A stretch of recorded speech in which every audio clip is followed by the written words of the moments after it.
On continue toujours l'émission avec tout de suite un gros morceau. Non, on va plutôt parler de gros blockbuster, puisqu'il s'agit de la sortie du Thor 2, sous-titré Les Ténèbres ou quoi déjà ? Le Monde des Ténèbres. Le Monde des Ténèbres, tu vois. Dark World, en anglais. Et qu'est-ce qu'on peut dire ? Allez, tu peux faire aussi le pitch ou tu veux que je fasse le pitch ? Parce que moi, si je fais le pitch, ça va être hyper rapide. Ouais, vas-y, fais-le. Bon, ça va être hyper rapide. Ouais, moi, ça va pas être rapide. Donc on continue de l'histoire, c'est la suite en fait, on va dire la continuité à la fois d'Avengers et du premier Thor. Et donc on retrouve en fait le personnage interprété par Liam Hemsworth, c'est ça Chris Hemsworth. Mais je confonds avec son frère. Voilà, Chris Hemsworth. Donc qui revient sur Terre, retrouver le personnage interprété par Natalie Portman, Jane Foster, pour un petit peu renouer contact, puisque faut pas oublier que pour ceux qui n'auraient pas vu ou qui auraient oublié que dans la fin du premier film, le passage entre la Terre et le monde d'Asgard où d'où est originaire s'est écroulé. Après, dans Avengers, il avait trouvé de nouveau en fait un moyen de revenir sur Terre. Et entre-temps, puisque on apprend plus ou moins dans ce film Thor 2 que quelques mois quand même, à peu près 6-8 mois se sont passés, on va dire, au moins une année pratiquement s'est passé, en fait c'est déroulé. 2 ans. Entre les événements donc de New York, Avengers et entre en fait le premier Thor et le deuxième Thor, par contre, 2 ans. Et que en fait entre-temps, même s'il avait trouvé un moyen de revenir sur Terre, il n'avait pas pris le temps en fait de revenir voir sa petite copine. Mais bon, on a une petite explication, c'est parce que Odin, qui s'était réveillé de son sommeil, avait des idées en fait de pacifier quelque part en fait les différents mondes sur lesquels en fait il règne, pour régner en maître et puis surtout essayer d'abattre un petit peu le chaos qui avait tendance à s'étendre. Sauf que il y a à cause de Loki. Le frère de Thor. Sauf que de tout cela va émerger en fait une ancienne menace depuis longtemps oubliée,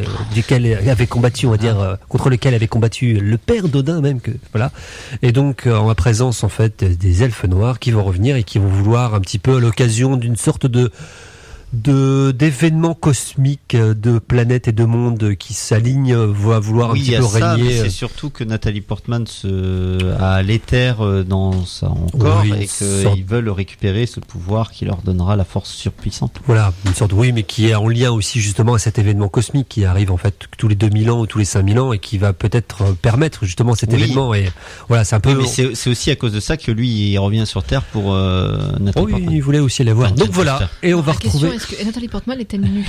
Voilà. Et donc, je pense que c'est la question que tout le monde se pose. Vous doutez, il va y avoir du muscle, des testostérone, des batailles d'anthologie, puis surtout des méchants en fait à abattre. Chris Hemsworth torse nu. Et du marteau. Et du marteau. Voilà. Et des elfes et machin. Qu'est-ce qu'on peut dire sur ce film ? Bon, on va le dire tout de suite. Je pense, on l'avait dit dans cette émission. En tout cas, moi, j'avais été totalement sidéré lors du premier film de se rendre compte de l'histoire. Alors, on passera tout le côté Hamlet, je suis ton père, machin de Kenneth Branagh, parce qu'on a habitué avec le conflit du père, le fils. C'est Star Wars, ça, non ? Voilà, mais aussi. Mais là, Kenneth Branagh avait vraiment, on sentait vraiment, on va dire le passif. Bon, on va mettre ça à l'écart, mais on a été quand même, moi, en premier, sidéré par le fait que tout se concentre des événements dans un désert au Nouveau-Mexique, et c'était un peu étrange quand même, comme lieu pour pouvoir un petit peu faire évoluer ces personnages au pouvoir surdimensionné. Et on se retrouve maintenant avec une histoire, qui est plus sur on va dire un personnage un peu plus guerrière aussi, qui essaye de s'affranchir à la fois de son père et qui finit par entre guillemets par s'accomplir lui-même. C'est un peu ça, un peu l'émergence d'un personnage mêlé entremêlé un peu avec une sorte de complexe d'Oedipe quelque part dans le premier. Et là on se retrouve plus dans une configuration classique avec une menace. Je suis le héros et j'arrive et je défends. Il y a les gentils, voilà, d'un côté. Donc, voilà, c'est plus très manichéen. Et on n'est plus dans le désert du Nouveau-Mexique, on est à Londres. À Londres, voilà. Ça change de décor. Ça change. Et à part ça, qu'est-ce qu'on peut dire sur ce film ? Non, mais moi, en fait, je me suis emmerdé. Merci de le reconnaître. Merci de le reconnaître. Mais non, mais bon, ça doit se sentir dans la voix. non, mais je trouve que c'est. En fait, moi, j'avais quand même revu le premier. Mais. Tu t'as infligé ça. Ouais, mais le premier, moi, je le trouve pas si mauvais que ça au final, parce que justement, tu disais que Kenneth Branagh et tout ça, justement, il avait bien travaillé ce truc du père des deux frères, la bataille entre les deux frères et tout ça. tout ça scénariquement, au niveau des personnages, au niveau de l'écriture des personnages, était très bien travaillé dans le premier. Ok, en effet, ce truc du Nouveau-Mexique, la bataille, bon, elle sonne fausse, on sait pas pourquoi, effectivement, c'est assez pauvre au final, entre guillemets, mais on sent qu'ils ont tout mis l'argent dans Asgard, et voilà, mais ça fonctionnait encore, il y avait des trucs, et puis des moments d'humour qui fonctionnaient aussi dans le Thor premier. Là, le problème, et puis surtout le personnage Jane Foster était plutôt à peu près bien travaillé, même s'il était quand même assez faiblard au niveau de son développement dans le film. Mais et voilà. Là par contre c'est bon, et voilà, c'est une suite sans surprise, ça veut dire on fait la bataille méchant gentil, hop, voilà, et c'est ennuyeux. Moi je trouve qu'il y a pas déjà le scénario est très alors les enjeux dramatiques, ils n'existent pas. À un moment peut-être un petit peu on va faire, parce que bon, il faut savoir que Jane Foster, qui est quand même Thor est amoureux de Jane Foster, mais en même temps il y a une autre prétendante dans le monde d'Asgard, la guerrière là, oui, et au final on se dit tiens, il va y avoir un enjeu à ce niveau-là. Non, pas du tout. C'est à un moment il y a un jeu de regard, mais pouf, pas plus, ça on l'élimine. Oh non, on va à la guerre, hein. Voilà, bon, limite, bon, au moins ça tu t'es surpris par ça, mais tu fais, mais alors pourquoi faire ça avec un jeu de regard s'il n'y a pas d'enjeu? Bref, pourquoi introduire cet élément alors que finalement on l'exploite pas? Voilà, c'est ça. Après, bon, voilà, pour moi, le personnage de Natalie Portman, de toute façon, pour moi, c'est à faire valoir pendant tout le film. C'est-à-dire, bon, en gros, bon, alors, comment la faire revenir? Bon, on va lui foutre une sorte de pouvoir dans le corps que les autres veulent. Alors, comme ça, elle va aller à Asgard. Puis après, on va la faire revenir sur Terre. Bon, en gros, c'est un faire valoir. Elle a aucun développement dans le film, mis à part d'être un peu la pembèche de service. Je suis amoureuse de Thor, et puis, je suis parfois pseudo-scientifique. Il n'y a pas d'enjeu dramatique comme on a dit. Il y a quelques moments drôles, mais qui font que il y a beaucoup de moments drôles dans le film, mais moi je les ai trouvés tellement ratés que parfois je rigolais pas. Le seul moment et 2-3 moments où j'ai rigolé, c'est le moment où avec Loki, où justement il marche dans le couloir, voilà, et il y a un personnage il y a un personnage qui est particulièrement drôle. Voilà, c'est assez drôle, voilà, il y a le clin d'œil qui est sympa, et en plus c'est drôle. Et aussi la qualité pour moi du film reste toujours ce personnage de Loki. On sent qu'ils ont compris que ce personnage-là était très bien. Donc ils en font un bon personnage, mais les autres ils les squeezent. Mais le problème, Loki n'est pas le personnage principal du film. C'est un personnage secondaire de chez secondaire, et il est interprété par Tom Hiddleston d'une manière assez géniale. Mais est-ce qu'on peut dire que déjà à la base, on va dire tant dans la mythologie que dans les adaptations comics de l'histoire de Thor, de toute façon le personnage de Thor est monolithique. J'ai un marteau, je suis très fort, je tape. Oui, c'est un personnage intéressant. C'est vrai qu'il est un peu plus dans celui-là ils essaient de le faire encore évoluer, mais autant dans le premier, tu vois, c'est ça que j'aime bien. C'est le personnage intéressant. Dans le premier, toujours été le personnage. Il passe pour un gros bourrin moyenâgeux, enfin bref, et après il évolue. Autant là, il a pas d'évolution. Oui, c'est vrai. Il en a pas, il en a aucun. On comprend même pas pourquoi à la fin il est comme ça. On sent pas l'évolution, il n'y a pas d'évolution.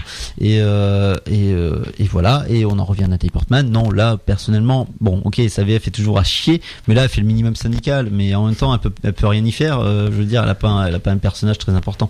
Elle peut ne pas jouer dedans. C'est ce que j'allais dire. Ah bah en même temps. Ah non, mais clairement, elle peut ne pas jouer dedans. S'il n'y avait pas eu cette sorte d'essence là, de pouvoir magique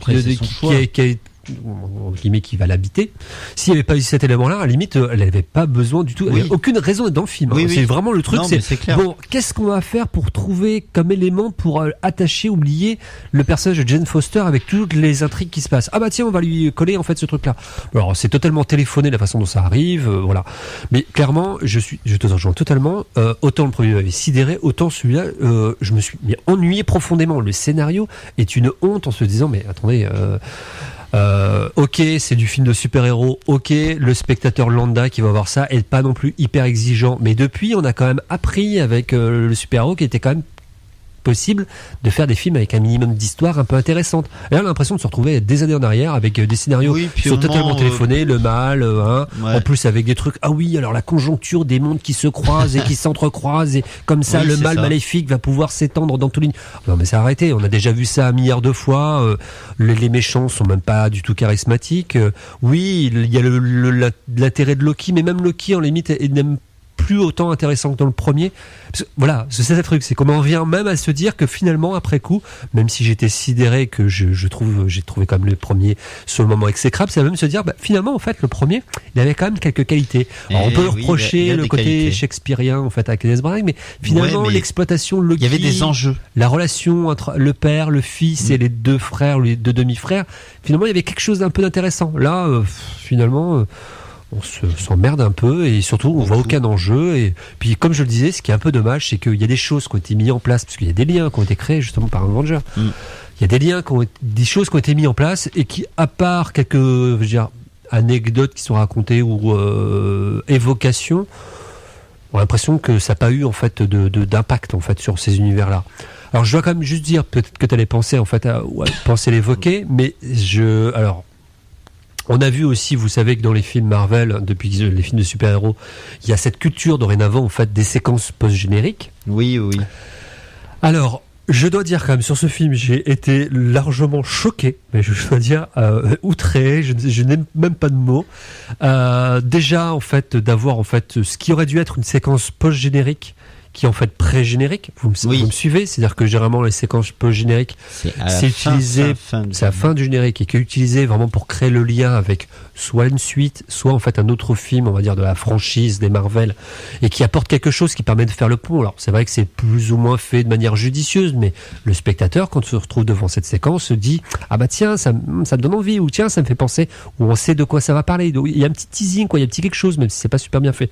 Sauf que là, on se retrouve avec cette séquence qui est censée pas générique, donc en pré-générique, et qui a été réalisé, a priori on sait que ça a été réalisé par James Gunn, donc le réalisateur en fait ça y est, ça m'échappe, les Galaxy Lord, voilà, ça y est, le film qui va être fait avec Rocket Raccoon, mais ça y est, le titre m'échappe, mais donc les Gardiens de la Galaxie. Gardiens de la Galaxie, voilà, merci.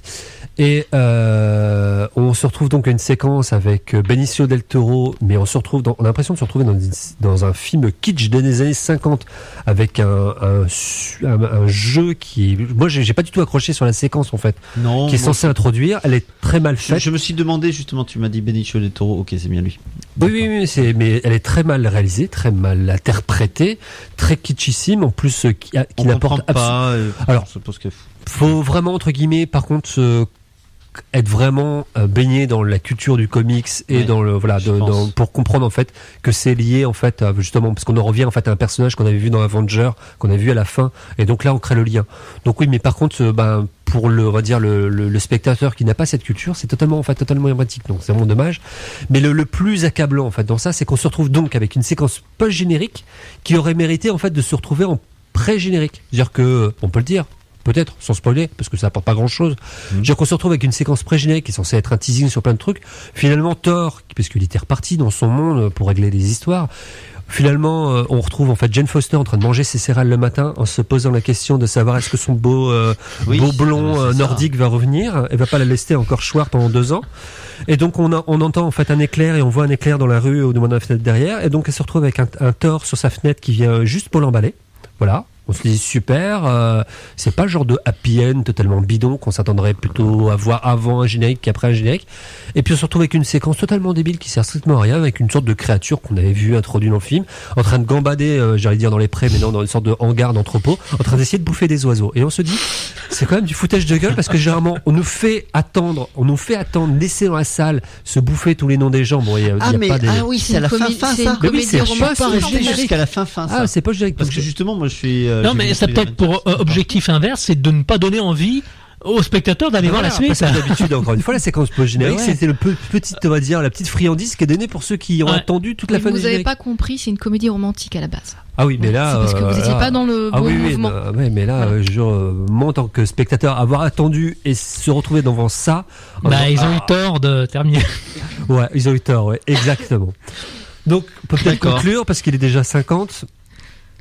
Pour conclure, non, mais moi je le conseille pas. Je pense même qu'il faut peut-être l'éviter. Oui. Enfin, non, mais après, voilà. Bon, je pense qu'il y a d'autres films de super-héros qui vont sortir prochainement. Le Captain. Non, mieux vaut l'éviter en voyant Gravity. exactement. Oui, allez voir Gravity plutôt. Oui, allez voir Gravity. Puis si vous voulez avoir votre dose de super-héros, oui, il y a le Winter Soldier en fait de Captain America. Oui, le Captain America le premier était vraiment bien. Oui, effectivement. Et puis là, c'est peut-être le meilleur d'ailleurs de tous les Marvel, qui est peut-être le mieux en fait au final. Alors que c'est le plus casse-gueule. Oui, c'est vrai que c'est un parti pris. C'est intriguant parce que c'est pour moi le personnage le plus casse-gueule parce qu'il est quand même patriotique et tout. Et enfin, il y a plein de choses qui pourraient à notre époque. C'est le personnage un peu fade aussi, qui est un peu boy scout et finalement. Et au final, ils en font un bon film. Joey Johnston en a fait un bon film. Parce qu'il a eu l'intelligence justement de pas le placer dans une époque contemporaine et de la passer en fait dans l'époque historique. Il se passe à l'époque contemporaine. Donc, on va voir ce que ça va donner. Joe Johnston, c'est lui qui avait fait Rocketeer. Ah, c'est ça. Ah oui, c'est ça. Jumanji et Jurassic Park 3. Ouais. Ah, mais il aime bien faire des trucs un peu. Wolfman aussi, avec Del Toro. Del Toro un petit peu moins bien. Donc voilà, donc pour ceux vraiment qui voudraient, c'est dans toutes les salles, y compris les bonnes crèmeries de Caen et voilà. Mais comme si vous écoutez un petit peu nos conseils, je pense que vous éviterez. Même pour Nathalie Portman, c'est peut-être. Non, mais il y a rien. Il y a rien. Et même à la limite, Chris Hemsworth et le personnage de Thor, finalement trouvé en fait de l'épaisseur, de la dimension dans l'équipe des Avengers, parce que voilà, il y avait un petit écho avec les autres personnages, une dynamique qu'on ne retrouve absolument pas en fait quand il se retrouve tout seul. Même pour Tom Hiddleston, c'est même pas la peine parce qu'on le voit pas beaucoup non plus. Oui. Puis j'ai l'impression qu'il va finir vraiment par cabotiner en fait dans son rôle de Loki. Oui, ça se peut. Je vous propose d'écouter tout de suite un autre morceau choisi par Jackie et puis ça nous laissera un petit peu de temps de continuer avec les deux derniers films qu'on voulait évoquer ce soir, c'est-à-dire Attila Marcel de Sylvain Chomet et le dernier film de Dupontel qui est 9 mois ferme. Donc on écoute ça et on se dit à tout de suite.